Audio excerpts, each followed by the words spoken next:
ओम नमः शिवाय। दोस्तों आपका हमारे चैनल पर स्वागत है। आज के इस वीडियो में हम आपको जानकारी देने वाले हैं धनु राशि वाले व्यक्तियों के लिए मई 2023 का महीना कैसा रहेगा। ग्रह गोचरी स्थितियों के आधार पर मई के महीने में आपके जीवन में कौन से 3 बड़े बदलाव होंगे, साथ ही कैसा रहेगा आपका व्यापार, नौकरी, धन, परिवार, प्रेम संबंध, वैवाहिक जीवन, विदेश की स्थिति किस प्रकार की रहेगी, इसकी भी जानकारी देंगे। तो चलिए करते हैं शुरुआत। और सबसे पहले ये जानते हैं कि जब मई 2023 शुरू होगा तो आपके लिए ग्रह गोचरी स्थितियां किस प्रकार की रहेंगी। देखिए, धनु राशि के जातकों, आपके राशि के स्वामी गुरुदेव बृहस्पति बनते हैं। आपकी राशि से ये त्रिकोण भाव पंचम भाव में गोचर करेंगे, जहां पर चतुर्ग्रही योग होगा। राहु, बुध, सूर्य और गुरु एक साथ होंगे। शुक्र देव आपकी राशि से रोग, ऋण और शत्रु के भाव छठे भाव में गोचर करेंगे। हालांकि 2 मई को ये आपके सप्तम भाव में चले जाएंगे। साथ ही यदि देखा जाए तो मंगल देव की स्थिति 1 तारीख से लेकर 10 मई 2023 तक आपके सप्तम भाव में रहेगी। उसके बाद मंगल देव जो होंगे ये कहाँ चले जाएंगे, आपके अष्टम भाव में चले जाएंगे। साथ ही केतु देव की जो स्थिति होगी आपकी राशि से 11th हाउस में ये गोचर करेंगे। तो आइए सबसे पहले जानते हैं कि आपका स्वास्थ्य कैसा रहेगा। यह जो राशिफल है आपके जन्म की राशि चंद्र राशि पर आधारित है। तो देखिए, स्वास्थ्य भाव के आपके स्वामी जो बनते हैं ना, वो गुरुदेव बृहस्पति बनते हैं। बृहस्पति आपकी राशि से त्रिकोण भाव में है, अच्छी स्थिति आपके लिए है। लेकिन आपके पंचम भाव में राहु बुध का जो है तो जड़त योग और साथ ही सूर्य और राहु का ग्रहण योग लगा हुआ है। ऐसे में आपको स्पष्ट कर दें, और साथ ही आपके सप्तम भाव में मंगल देव लग्न पर दृष्टि डाल रहे हैं आपके धनु राशि पर।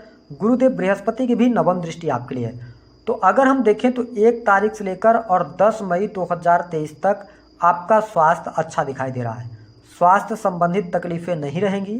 जिन धनु राशि वाले जातकों को पहले से लीवर, किडनी आदि की समस्या है, उनको 10 मई से लेकर और 31 मई तक सावधानी रखना बहुत ज़रूरी है। क्योंकि यहाँ पर राहु, गुरु और बुध जब पंचम भाव में होंगे, आपके जो लग्न के स्वामी हैं वो राहु के साथ में है। यहाँ पर चांडाल योग का भी निर्माण हो रहा है, तो हेल्थ का ज़्यादा आपको ध्यान रखना है। अब देखिए, 10 मई से लेकर जो 31 मई तक की निगेटिव स्थिति आ रही है वो कैसे आ रही है, क्योंकि मंगल देव जो है ना आपके पंचम भाव के स्वामी हैं, साथ ही आपके 12वें भाव के स्वामी होकर अष्टम भाव में गोचर करेंगे। और मंगल देव अष्टम भाव में नीच राशि के हो जाएंगे। तो ऐसे में ये अष्टम भाव दुख और पीड़ा का होता है और चोट चपेट दुर्घटनाओं का भी होता है। तो आप यदि धनु राशि वाले हैं तो इस महीने आप वाहन चलाते हैं तो आपको सावधानी पूर्वक अवश्य चलाना चाहिए। ओवरऑल स्थिति अगर हम देखें तो स्वास्थ्य के लिहाज से जो महीना रहेगा यह सामान्य रहेगा। साथ ही जब सूर्य देव छठे भाव में आ जाएंगे तो कहीं ना कहीं से आपको वायरल फीवर, सर्दी जुकाम जैसी समस्याओं से भी परेशान कर सकते हैं। तो ये स्थिति है। हालांकि आपको यदि लीवर, किडनी, पेट से संबंधित कोई समस्या नहीं है तो आपको परेशान नहीं होना, आपका स्वास्थ्य अच्छा रहेगा। बात कर लेते हैं आपके लिए पारिवारिक जीवन की स्थिति क्या रहेगी। देखिए, जो परिवार भाव के आपके लिए स्वामी बनते हैं वो बनते हैं शनिदेव, जो कि आपके रिलेटिव्स हैं। और शनिदेव की जो स्थिति इस समय बनी हुई है वह आपकी राशि से 3rd हाउस के अंदर गोचर कर रहे हैं, मूल त्रिकोण की राशि में है। और 3rd हाउस के अंदर शनिदेव का गोचर अच्छा माना जाता है। तो यह स्थिति आपके लिए रिलेटिव्स जो हैं आपके, उनके लिए अच्छी स्थितियाँ हैं। साथ ही आपके परिवार भाव की यदि हम बात करें, जिस इंस्टेंट फैमिली के साथ में आप रह रहे हैं उस भाव के स्वामी बनते हैं गुरुदेव बृहस्पति, और ये त्रिकोण भाव में है। राहु बुध के साथ में भले ही है, लेकिन आपका पारिवारिक जीवन मुझे अच्छा दिखाई दे रहा है। परिवार के लोगों का सहयोग भी आपको प्राप्त होगा। यदि परिवार में कोई पहले से तकलीफ चली आ रही थी तो उन तकलीफों से आप बाहर निकलेंगे। कोई समस्या चल रही थी, समस्याओं से बाहर निकलेंगे। मंगल देव आपकी राशि से अष्टम भाव में रहेंगे, जहां से अपनी उच्च राशि मकर राशि को देखने वाले होंगे। तो आप देखेंगे कि आपके परिवार में यदि कोई मिसअंडरस्टैंडिंग है तो उसको आप दूर करने का प्रयास करेंगे तो आपको सफलता अवश्य मिल जाएगी। बस इस बात का ध्यान रखना है कि देखिए, आपके 2nd हाउस पर जब मंगल देव की दृष्टि पड़ेगी उच्च की, तो आपकी वाणी थोड़ी सी प्रभावी ज़्यादा हो सकती है। तो आप गुस्से में किसी भी प्रकार से अपने जो सदस्य हैं परिवार के, उनके साथ में बातचीत नहीं करेंगे। तो कुल मिलाकर अच्छा दिखाई दे रहा है। कोई समस्या यहाँ पर परिवार भाव में नहीं दिख रही है। आपके लिए लाभ अवश्य प्राप्त होगा। फैमिली का सपोर्ट भी आपको प्राप्त होगा। यदि आप विद्यार्थी हैं धनु राशि वाले, तो विद्यार्थियों के लिहाज से बहुत ही इम्पोर्टेंट यह महीना रहेगा। क्यों रहेगा? क्योंकि आपके जो पंचम भाव के स्वामी होंगे तो पंचम भाव में ही है। 1 तारीख से लेकर 15 मई 2023 तक कॉम्पिटिटिव एग्जाम में आपको सफलता प्राप्ति के योग दिखाई देते हैं। शिक्षा को लेकर आप में आत्मविश्वास में वृद्धि और शिक्षा पर आप फोकस भी कर पाएंगे। अब देखिए, जब सूर्यदेव छठे भाव में आ जाएंगे तो भी यह समय कंपटीशन के लिए अच्छा रहेगा। गोचर में सूर्यदेव आपको अच्छे परिणाम देंगे। अब यहाँ पर जो विद्यार्थी किसी भी प्रकार की एजुकेशन ले रहे हैं, आपको 15 मई से लेकर और 30 मई तक एजुकेशन में कोई भी सडन चेंज नहीं करना है। यदि आप इंजीनियरिंग वगैरह का कार्य करते हैं या पढ़ाई कर रहे हैं तो इन सेक्टर से आपको लाभ होगा। साथ ही यदि आप बाहर जाकर पढ़ाई करना चाहते हैं या किसी दूसरी जगह पर एडमिशन लेना चाहते हैं तो यह समय बहुत अच्छा आपके लिए रहेगा, आपको लाभ अवश्य प्राप्त होगा।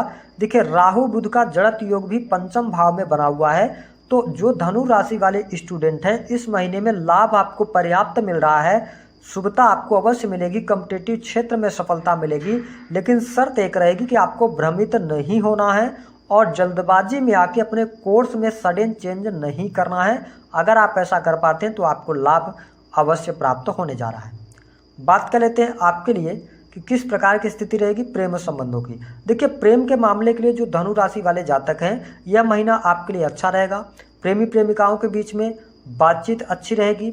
हालांकि राहु बुध और गुरु एक साथ में रहेंगे तो हम ये कह सकते हैं कि 1 तारीख से लेकर 15 मई 2023 तक थोड़ा बहुत उतार चढ़ाव आपको प्रेम संबंधों में देखने को मिलेगा, लेकिन उसके बाद की स्थितियां आपके लिए ज़्यादा बेहतर हो जाएंगी।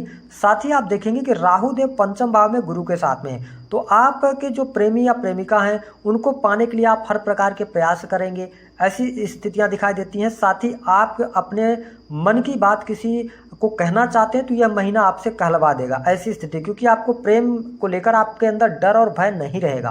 तो ये स्थिति आपके लिए दिखाई दे रही है। प्रेम संबंधों के लिहाज से समय अच्छा है। सिर्फ राहु गुरु का चांडाल योग बना हुआ है, इस वजह से किसी भी प्रकार के गलत कार्यों में संलिप्त होने से धनु राशि के जातकों को बचना चाहिए, तभी आपके लिए स्थितियां बेहतर होंगी। देखिए, बात कर लेते हैं आपके लिए किस प्रकार की स्थिति रहेगी वैवाहिक जीवन की।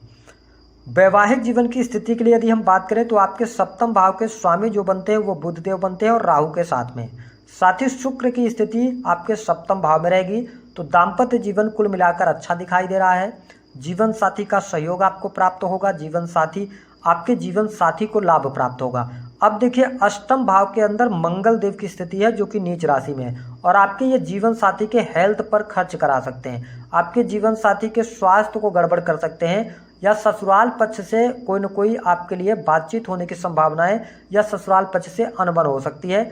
इसका आप ध्यान रखेंगे। और आपको बता दें कि शुक्र देव मिथुन राशि में गोचर करते हुए अच्छे परिणाम नहीं देते, राहु सूर्य और बुध, तो ये ऐसी स्थिति बन रही कि यदि आप अपने जीवन साथी के साथ में कोई बात छुपा रहे हैं तो फिर आपके लिए नेगेटिव स्थितियां बन जाएंगी। लेकिन अगर आप स्पष्टवादी रहते हैं, साथ ही यदि कोई मिसअंडरस्टैंडिंग हो रही है उसको सुलझाने का प्रयास करते हैं तो आपके लिए परिस्थितियां बेहतर हैं, काफ़ी अच्छी स्थिति है, कोई दिक्कत यहाँ पर दिखाई नहीं दे रही है। इसके साथ में आपके लिए सबसे इम्पॉर्टेंट बात, जो बड़ा बदलाव देखने को मिलेगा धनु राशि वालों, आपके लिए यह भाग्योदय का समय होगा।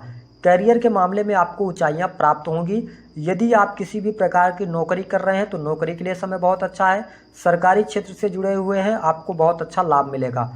भाग्य के द्वारा रुके हुए आपके तमाम कार्य इस महीने अवश्य बनने वाले हैं।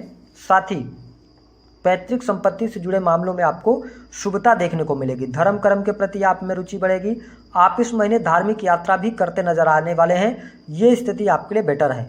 जो जातक नौकरी कर रहे हैं, अगर आप नौकरी में कोई सडन चेंज करना चाहते हैं तो आप जल्दबाजी में आके सडन चेंज ना करें, क्योंकि मई के महीने में जो आपके राशि के स्वामी हैं वो राहु के साथ में है, लेकिन ये डिग्री वाइज कमजोर स्थितियों में है। इस वजह से आपको इस महीने ज़्यादा बड़े परिवर्तन करने से बचना चाहिए, ताकि आने वाला समय आपके लिए ज़्यादा बेस्ट हो। यदि आप बिजनेस कर रहे हैं तो बिजनेस के मामले के लिए समय अच्छा है, बिजनेस में आपको सफलता मिलेगी। यदि आप किसी भी प्रकार से क्रिएटिव फील्ड से जुड़े हैं या आपका कोई भी ऐसा बिजनेस है या कार्य है जो कि नॉलेज देने का कार्य है, इंटरनेट से जुड़ा हुआ है, आपको यहाँ पर लाभ प्राप्त होगा। साथ ही यदि आप अपनी दुकान, फैक्ट्री वगैरह चलाते हैं, होटल, रेस्टोरेंट का कार्य करते हैं, तो भी यह समय आपके लिए अच्छा रहेगा, क्योंकि शुक्रदेव सप्तम भाव में रहेंगे तो आपको ये लाभ अवश्य देने का कार्य करेंगे। तो देखिए, बिजनेस आपका कोई भी है, काम कारोबार का विस्तार अवश्य होगा। अब देखिए कि आपके लिए यदि हम बात कर लें कि आपके लिए लाभ की क्या स्थिति रहेगी, धन की क्या स्थिति रहेगी। आपके जो लाभ भाव के स्वामी हैं वो शुक्रदेव बनते हैं, और शुक्रदेव पूरे अगर हम 2 मई के बाद की बात करें तो पूरे महीने आपके लिए सप्तम भाव में रहेंगे। ऐसी स्थिति में क्या होगा कि आपको लाभ पर्याप्त होगा, आपके बिजनेस के माध्यम से लाभ प्राप्त होगा, आपके नौकरी के माध्यम से लाभ प्राप्त होगा, रुका हुआ फंसा हुआ धन आपका प्राप्त हो जाएगा। क्यों? क्योंकि गुरुदेव बृहस्पति पंचम भाव में गोचर करते हुए और सप्तम दृष्टि जो है ना वो कहाँ पर डालेंगे, आपके 11th हाउस पर डालेंगे। तो यह स्थिति आपके लिए काफ़ी अच्छी रहेगी, यहाँ पर आपको लाभ मिल जाएगा, दैनिक इनकम में आपके वृद्धि होगी, साथ ही रुका हुआ फंसा हुआ पैसा, पुराने इन्वेस्टमेंट से आपको लाभ, इनकम ऑफ सोर्सेज भी आपके डेवलप होंगे, ऐसी स्थिति दिखाई देती है। अब बात कर लेते हैं कि आपके लिए विदेश की क्या स्थिति रहेगी और साथ ही खर्चों की क्या स्थिति रहेगी। देखिए, खर्च की अधिकता तो इस महीने काफ़ी ज़्यादा दिखाई दे रही है क्योंकि यहाँ पर खर्च आपके लिए होता हुआ नजर आएगा, क्योंकि आपके 12th हाउस के जो लॉर्ड हैं और साथ ही अगर देखा जाए तो आपके लिए पंचम और 12th हाउस के लॉर्ड आपके अष्टम भाव में हैं, तो संतान पर खर्च कर सकते हैं या कहीं ना कहीं से बीमारियों पर खर्च हो सकता है, क्योंकि 12th हाउस जो होता है वो बीमारियों का, हॉस्पिटल्स का होता है। तो यहाँ पर खर्चों की अधिकता आपके लिए देखने को अवश्य मिलेगी जो धनु राशि वाले जातक हैं। अब हम बात करते 3 बड़े बदलाव कौन से देखने को मिलेंगे। देखिए, धनु राशि वालों, आप शनि के 7.5 से निकल रहे हैं। शनिदेव तीसरे भाव में गोचर करते हुए आपके 9वें भाव में ये दृष्टि डाल रहे थे, जिसकी वजह से परेशानियां, भाग्य का आपको साथ नहीं मिल पा रहा था या जो आप मेहनत कर रहे थे उससे आपको लाभ नहीं मिल रहा था। लेकिन अब इस महीने आपको भाग्य का भरपूर साथ मिलेगा, टूर एंड ट्रेवल के कार्यों से लाभ होगा, पिता को उनके करियर में लाभ होगा, पैतृक संपत्ति का लाभ और धर्म कर्म के प्रति आपकी रुचि बढ़ेगी। तो ये बड़े बदलाव आपके जीवन में अवश्य देखने को मिलेंगे। दूसरा जो बड़ा बदलाव होगा, देखिए आपके 11th हाउस पर गुरुदेव बृहस्पति की दृष्टि, राहु की दृष्टि और साथ ही बुध की भी दृष्टि है तुला राशि पर। ऐसी स्थिति में हम कह सकते हैं कि आपके लिए इनकम आप सोर्सेज डेवलप होंगे, विदेशी भूमि से आप अच्छा खासा अर्न कर सकते हैं यदि आप विदेशी भूमि से जुड़े हुए हैं, तो यह स्थिति आपके लिए काफ़ी बेहतर रहेगी। साथ ही तीसरा जो बड़ा बदलाव आपको देखने को मिलेगा वह बैंक बैलेंस में भी वृद्धि दिखाई दे रही है। भले ही मंगल देव आपके अष्टम भाव में गोचर करते हुए नीच के हो जाएं, लेकिन इनकी दृष्टि 2nd हाउस पर पड़ रही है, तो मतलब धन संचित करने में भी आप सफल होंगे। हालांकि खर्चे हैं, लेकिन उसके बावजूद आपकी इतनी इनकम होगी कि आप कुछ ना कुछ पैसा अपने बैंक में बचाने में सफल रहेंगे। तो ये स्थितियां आपको देखने को मिलेंगी। उपाय क्या करना है, राशि के स्वामी गुरुदेव बृहस्पति को अच्छा कीजिए, सब कुछ अच्छा आपको मिलेगा। काफ़ी अच्छी कंडीशन में है, त्रिकोण भाव में है, तो आपको हल्दी जो होती है ना, नहाने के पानी में आप हल्दी डालें, इससे आपको बहुत अच्छा लाभ मिलेगा। यदि मंगल जनित ज़्यादा समस्या आपके जीवन में देखने को मिल रही है, एलर्जिकल प्रॉब्लम शुरू हो जाती हैं या ब्लड से रिलेटेड इशू कुछ हो रहे हैं या आंखों में कोई न कोई इन्फेक्शन